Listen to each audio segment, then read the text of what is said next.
Hi guys, how are you all today? We are grateful as a nation that our voices are being heard. Cheers to the birth of a new Nigeria. If this is your first time listening to our podcast, my name is Eunice Brima, your marketing expert and productivity coach. I teach you and show you how to create sustainable incomes using marketing and business productivity strategies. So on this page, every Wednesday, with our podcast, we equip you with business tools, processes, and tips to help you stand out and deliver excellently. Like starting off anything on your own takes courage and guts. You must be ready to work harder, but be assured that at the end of the day, it is hugely rewarding. So, congratulations! You have passed the first hurdle by overcoming that fear and getting started as a business owner. Here are some mistakes to avoid when you're growing your business. The first thing you need to know, and funny enough, a couple of us made this mistake, you don't require a costly office space.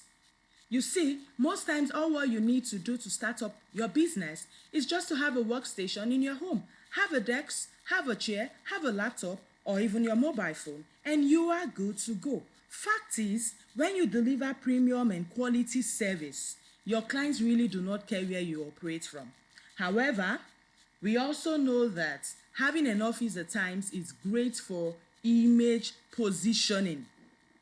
So at this point, all what you need to do, if you have clients who are very apprehensive about the fact that you do not have an office space yet, just be very open to them. Be very upfront and say to them, hey, we are working on this and it's part of the plan moving on. We're going to have an office space. The other thing you may want to do is probably collaborate with people who already have working office spaces, and then you're good to go.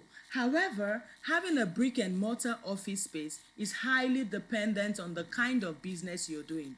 There are also some offices that are virtual. For an instance, could just be an e-commerce site and your products can be shopped from anywhere in the world. So whatever it is, whether it's a virtual office space or a physical office space, just understand that from the start, you do not require a very costly office space. The other thing you need to know is that there will be difficult and easy times. So when there are easy times and you have so much jobs pouring in, all you need to do is to make sure you set aside a savings, set aside some form of capital that would, get you going for the next 3, 4, 5 months, just in case there is a downtime. And I tell you that in businesses, there are always downtimes when you don't have anything to do. See, it is not that you have not done what you're supposed to do, but it happens in every business. There are quiet days and there are busy days. So what do you do on the quiet days? All you need to do is to up your marketing game. Those leads of yours that you have been generating, it is time for you to start prospecting, attract new clients, and just generally be positive and proactive. If you also need to network and go out there just to, meet more opportunities or get more opportunities, come on, why not go ahead and do it? The third thing I would say here is that your clients never pay on schedule. So trust me, it doesn't matter whether you have put on your invoice 30 days, milestone payments, whatever payment terms you have put, this thing happens every time. They will never pay on schedule. So all what you need to do is to have alternate sources. Okay, so you may want to have somewhere where you can get a project loan or a business loan from to finance, your business. However, one key thing, one critical thing that helps every time is if you're able to push for a deposit payment, some form of upfront payment. This greatly helps with your cash flow. And we also know it's a global standard for part payments or deposit payments to be made ahead of jobs and to be worked on. Another very important thing, and I find this very troubling because it happens across board, especially for startups, is that you must learn to separate self from business. You must separate self from business. Take it or leave it. You cannot merge yourself and your business. It has to be totally separate. And then there are two things I'll talk about here.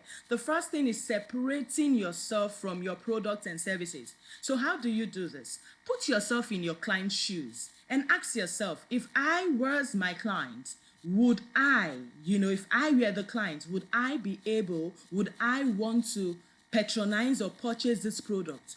Or would I want to go for this service that is being offered at me?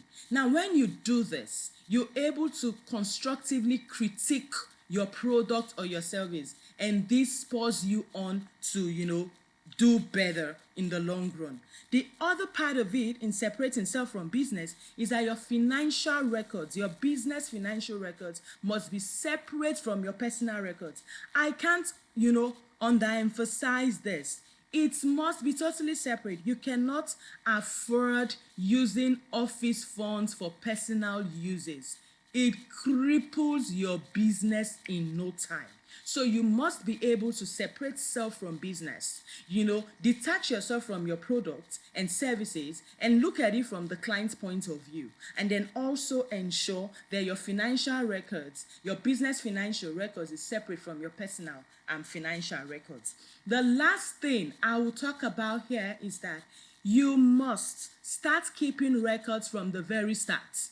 So keeping customer details and financial records, I tell you, prove valuable in the long run. Take it or leave it. You cannot avoid keeping records from the scratch, from the start. You have to imbibe this habit from the start to see your business grow. So I'll end this podcast today. But before we end the podcast, there are 5 things we've talked about. The first thing we've talked about is that you don't require a costly office space. The second thing we've talked about is that there will be difficult and easy times. The third thing we've talked about is that your clients will never pay on schedule. The fourth is that you must separate self from business. And the fifth is that you must start keeping records from the very start. So we end this podcast today by saying, and this is from me, that not everyone has the entrepreneurial stick. So even if you're still a 9-5er like myself, you need to explore other opportunities for multiple sources of income. So in another news, have you heard about MBT? It is a program which seeks to harness and monetize what you have to build a profitable business empire.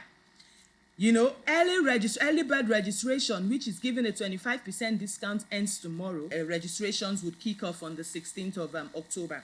So if you truly want to glean value from the 6 weeks coaching course, but you have challenges with financing, then just get into my DM and then we'll sort you out. We love you like that.